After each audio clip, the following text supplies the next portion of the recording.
So yun, no, magbibigay na naman tayo ulit ng tips doon sa mga may automatic washing machine, no. Example, na-experience nyo yung tagas ng tubig dito, no. Example, ang bagsak ng tubig dyan ay mabagal na, mahina yung pasok ng tubig. Subukan nyo po na linisin yung inlet valve na ito, tanggalin nyo to, no, linisin nyo. Then kung makikita nyo yan guys, yan, no, mayroong strainer yan. Kadalasan yan na dudumihan yan or nababarahan. So bunutin, tanggalin nyo lang to, sungkitin nyo siya ng matulis or long nose pliers or kahit anong matulis, pwede nyo siya sungkitin guys, no, para matanggal yan. So pag natanggal nyo na siya, linisin nyo, brasin nyo, tapos ibabalik nyo na siya, no. So yun, lalakas na yung tubig nyan, basta mahina yung pasok niya.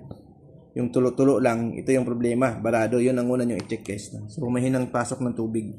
So tips lang ito sa mga mahilig mag DIY, no, or sa mga washing machine na mahina ang pasok ng tubig. Okay, thank you.